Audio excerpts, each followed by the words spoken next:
today we're going into similarity in right triangles, and we'll actually address this a bit differently than the book does, just because we found it more successful.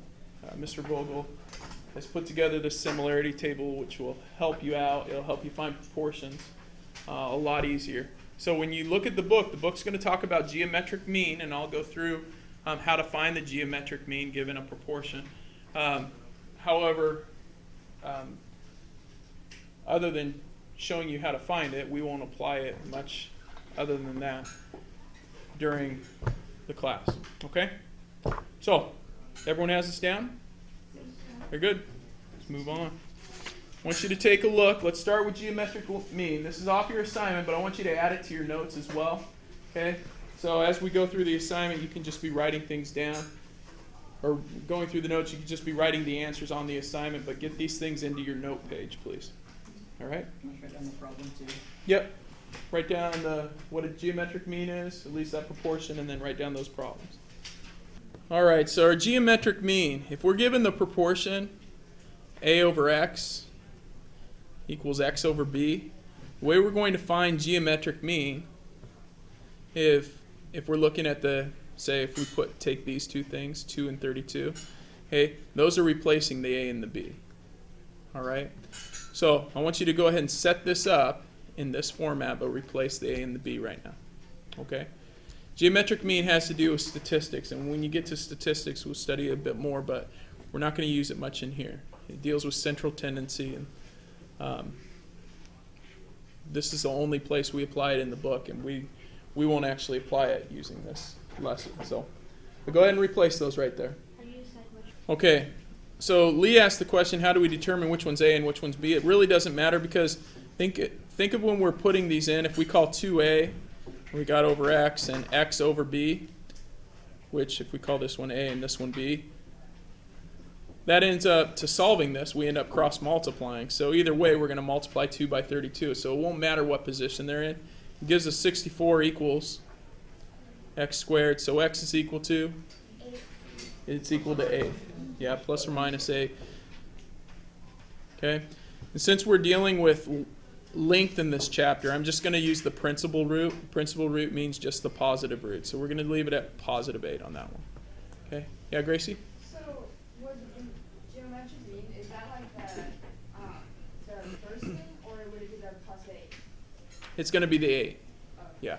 Yeah, that's a good question. This formula right here tells us how the setup of it.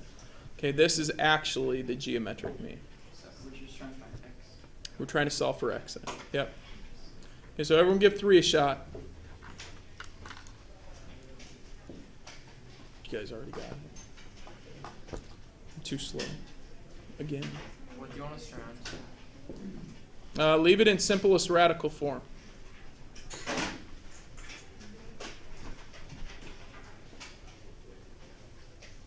Why is it number 2?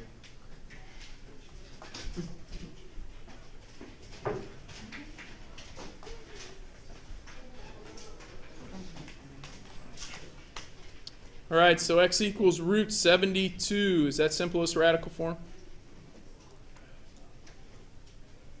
I got it. Yeah. Oh, 96, my bad. How did I make that mistake? You did 24 times 3. Yeah, I did 24 times 3, you're right. And that wasn't even on accident. That was actually, or that was on that was purpose. Accidental purpose. That was accidental purpose. No, that was on accident. Sorry. Okay, root 96. Is that geometric mean? Or is that simplest form? No. Not simplest form. So, what do we have to do? 16. Root 16 by root Or no, 6. 6. Root 16 by root. Yeah, you can take that 4. No, root 16 by root 6. Yeah. That's right. Okay, so we get 4 root 6. Good. 4 root 6. Don't forget how to simplify those radicals. Okay, that's as far as we're going with geometric mean. Okay, and you'll be thankful if you actually study the way the book teaches this and then go through that process. It's a much more complex process. Okay, let's take a look at example 2 on our worksheet. So example 2 is number 5. Zoom in on that. And you'll notice here on this one, I actually have the table copied down. So every time you do one of these with right triangles, okay, notice they're right triangles. In our next lesson, we're going to have multiple triangles, but they're not all going to be right triangles. This only works with right triangles. Okay? Everyone tell your neighbor when this works. Okay, put a note on top of your note page, like in big, bold letters or stars by it, saying this tic-tac-toe looking board only works with right triangles. That's it. And the reason I emphasize that so much is because when I give the test, and we go through it, I start looking at other types of triangles, and you guys have done the tic-tac-toe. You guys meaning other years, previous years. I know you wouldn't do that, but just in case you're thinking of it, I want you to know it only works with right triangles. Okay, so copy that problem in your notes. Put the tic-tac-toe board there, and we'll go through it still. But for those of you who really wanted to look at the, dive into geometric mean, you can research stuff. And so I pulled it up on my phone. That's sweet. You can really study it. It talks about you're dealing with central tendency and different statistic things. But this is three-dimensional plotting, the values of a geometric mean of varying x and y values. It's very colorful and neato. And you could really study up on it, and you get in some difficult stuff. But really, for what we're doing, you don't have to do that. So for those that are very inquisitive and they're like, I really want to know what geometric mean is, dude, by all means, study geometric mean. Yeah. All right. All right. Don't be mean. Yeah. Hey, there are three different triangles here. How many see all three triangles? Okay, so we've got this triangle, we've got this triangle, and then we've got this big triangle. Okay? We've got a small, a medium, and a large triangle. Now, Mr. Vogel taught this for years using the geometric mean, because he's older than me. Just like to remind him. Okay? And I respect him because he's my elder like that. So he got to a point where it's so confusing for students, he came up with this tic-tac-toe board. So everyone should thank Mr. Vogel. In fact, why don't you thank him right now? 1, 2, 3. Thank you, Mr. Vogel. See? Very nice. See? All right. Yeah. Oh. I think I might have been. Hey, thank you, Mr. Vogel. Yeah. Thank you guys, too. Mitch and Ryan contributed to Vogel's Pie in the Face fund today. Well done, guys. It really doesn't. All right. Hey, the small triangle. Notice the small triangle has three sides. It has A, B, C, just like all triangles. We're going to call A our shortest side. So if you want, you could say this is the short side, and this is the medium side, and this is the longest side. I don't put small, medium, or long here anymore because it messes up with the triangles. Students get confused. So I just say A is the shortest. So when I'm labeling this, I'm going to fill in this table. A is my shortest of the small triangle. What's the B side of the small triangle? Good, it's Y. And what's the C side? X. Okay, and let's go to the medium triangle. Fill in what the medium triangle is.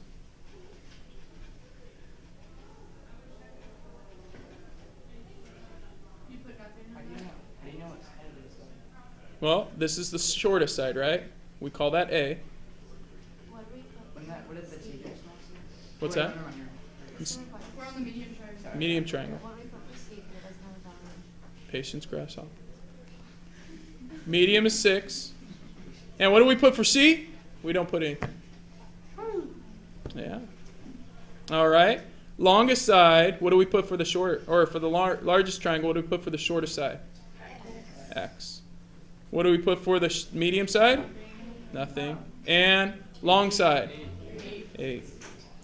All right, so now you have this triangle. Now the purpose of you have this tic-tac-toe board filled in for your triangles. The purpose of it is not to just fill in the board. It's set up now so that you can compare sides and set up proportions.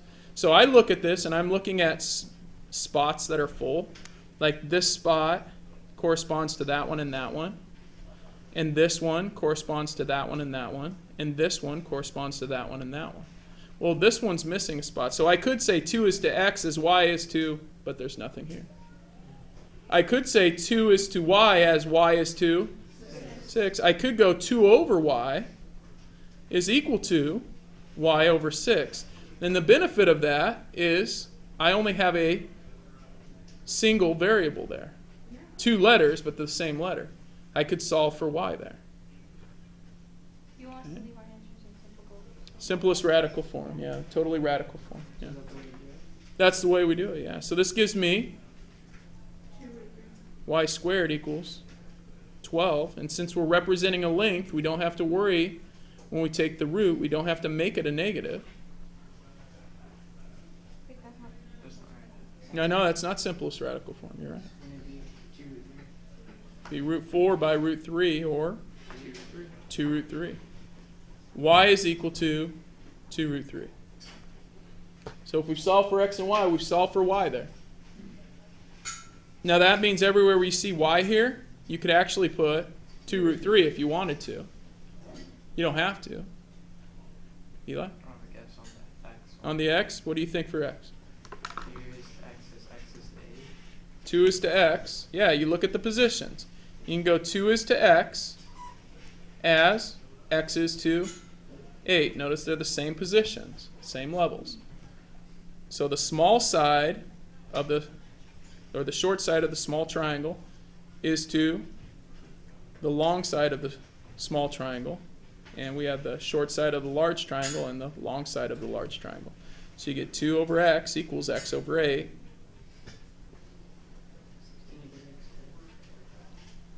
16 equals x squared. And x is 4. Pretty cool. Yeah, don't worry about getting texts in class or anything. Oh, probably you. It's like, that's the majority. Why would I text you? I don't know. I don't even have your number.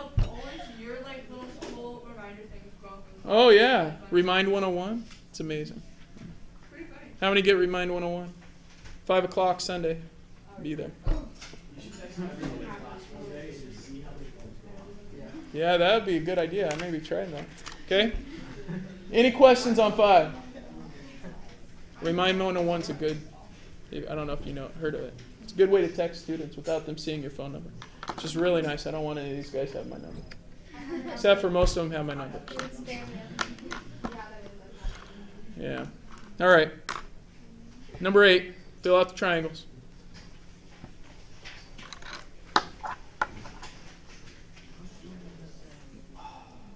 I know I'm going out of order. Yeah, some of you did number 6. Go on to number 8. Just math is so much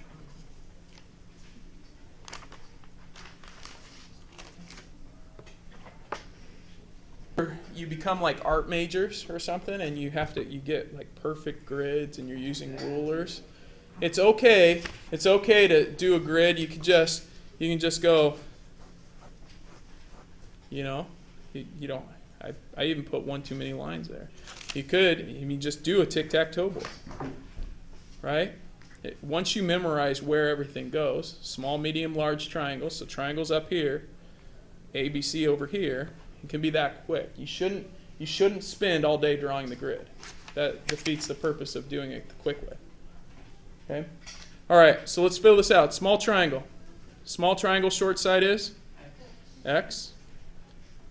Medium side 4. Long side y. Okay? Medium triangle short or side A 4. Side B 8. Side C nothing. I'm not getting the resounding answer, so maybe we're confused.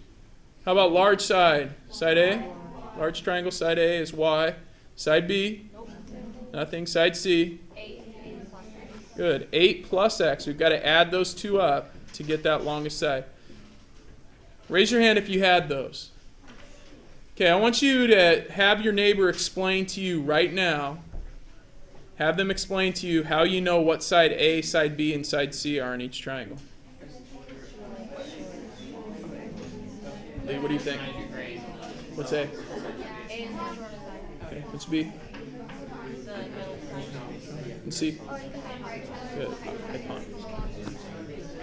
Okay, time's up. Right back here. A is what? Everyone. Short side. B is? Medium. C is? Longest side. Okay. Very good. So do we have a proportion here we can solve for x or y? Yeah? Volunteer? Whoa, wait. Ah. What do you got, Bree? X is to 4 and 4 is to 8. Good. X is to 4 is 4 is to 8.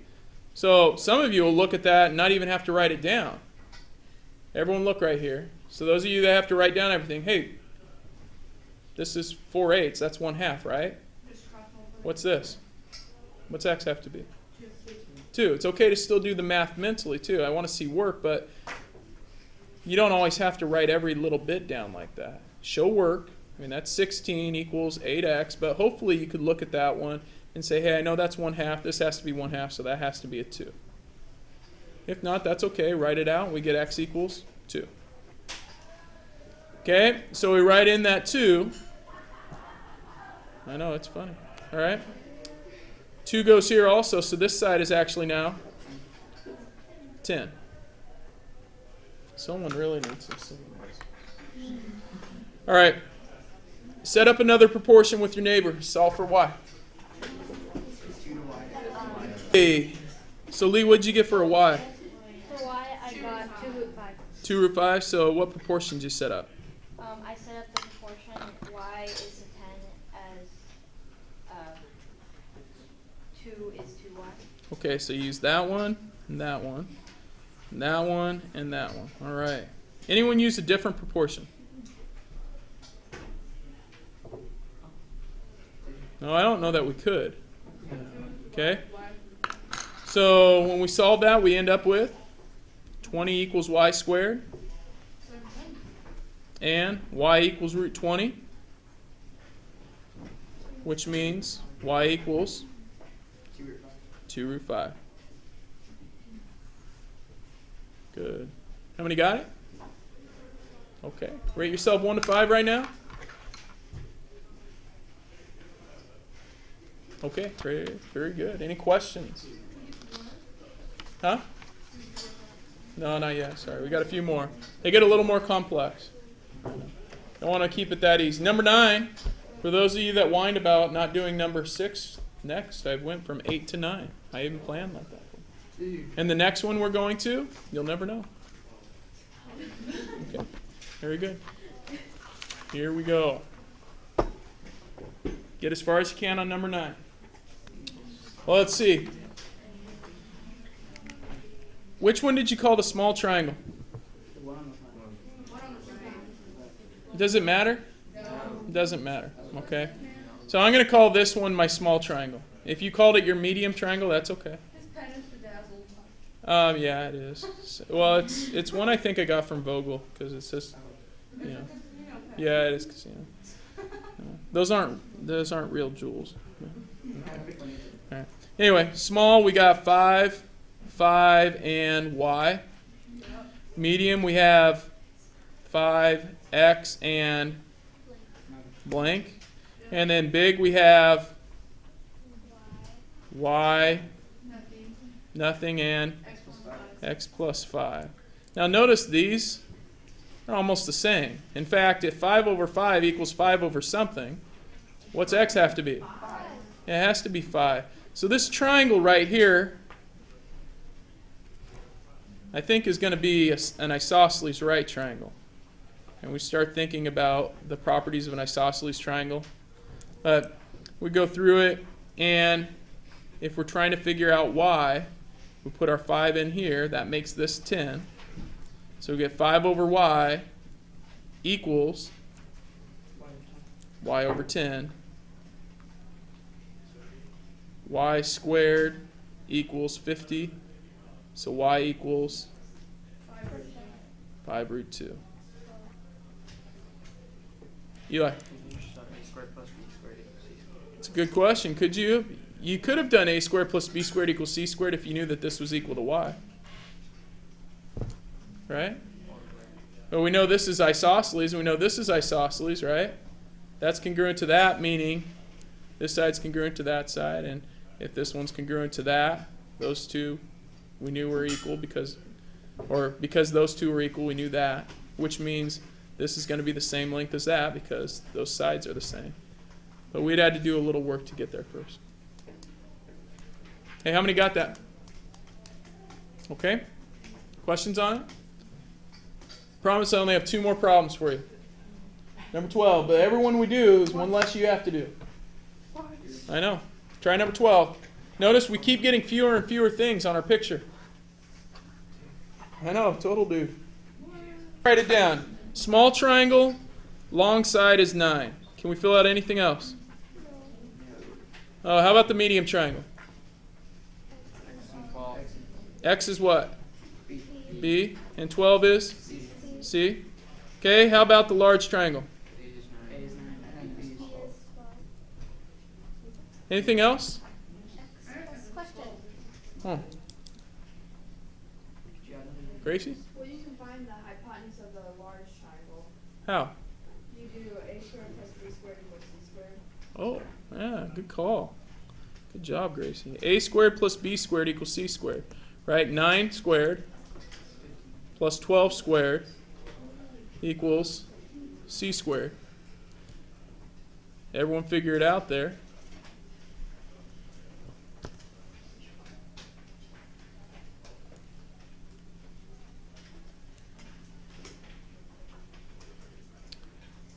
Okay, what does c equal? 15, yeah. How many recognize it as a Pythagorean triple? Right? 3, 4, 5. 3 times 3 is 9. 3 times 4 is 12. 3 times 5 then is 15. Okay. How many remember Pythagorean triple from the summer? Nice work, Math Academites. Well done. How many are going to the Trig Academy? Yes, amazing. No question marks. You can show up just 1, 2, 4, 15 days. Okay. All right? It is.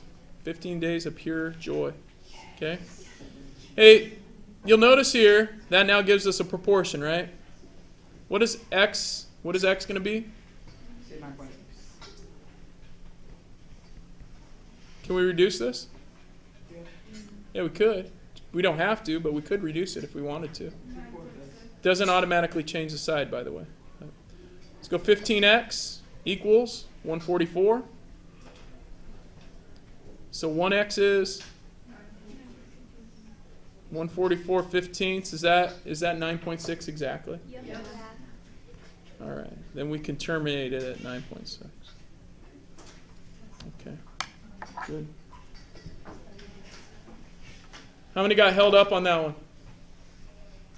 How many got it before Gracie gave us the a squared, b squared, c squared? A couple of you? Okay. All right. Well, let's see if we don't get held up on this one. They only get 3 measurements, the last one. This one's so exciting. It looks so easy. Yeah, this is the one I've been waiting for all day. Mostly because it's the last one, but pretty cool one too.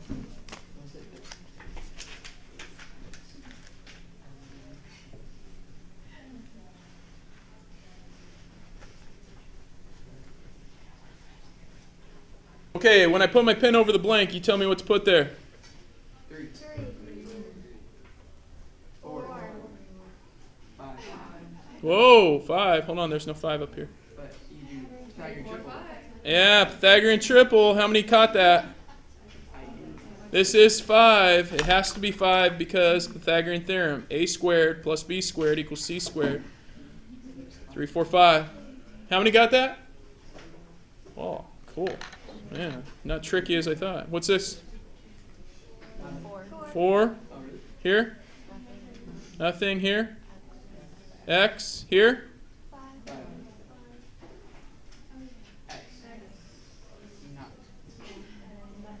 Nothing. You guys will start noticing patterns in this tic-tac-toe board, by the way. Different things always being the same. Other things adding up to other things. If you analyze all the boards. Is there any proportion in here we can solve for? Yeah, 3 to 4 equals 5x. Good. We can go 3 to 4 equals 5 over x. You could also, we'll go 3 to 4 is equal to 5 over x. And I think you got it. Okay. So use the Pythagorean theorem when you can. Okay. So we get 3x equals 20. And x is 20 thirds. Very good. Your assignment, unless there's some questions. Any questions? Everyone got it? Tic-tac-toe boards only work on what? Right triangles. And your tic-tac-toe boards, remember, they can be this quick. Right? If I'm filling that one out, I don't want it to be something that you spend all day on, drawing the board. Right? Okay. And if you spend all day usually drawing a tic-tac-toe board, there's a problem. Okay. Your assignment is the mixed side. That's only because you worked so hard on the example side already. Mara is joking. One last question. You're not going to do this whole problem. I just want you to answer it with your neighbor. This is not on your assignment right here, but it is a problem that you'll have eventually. Can you use the tic-tac-toe board on this problem? Tell your neighbor yes or no, and why.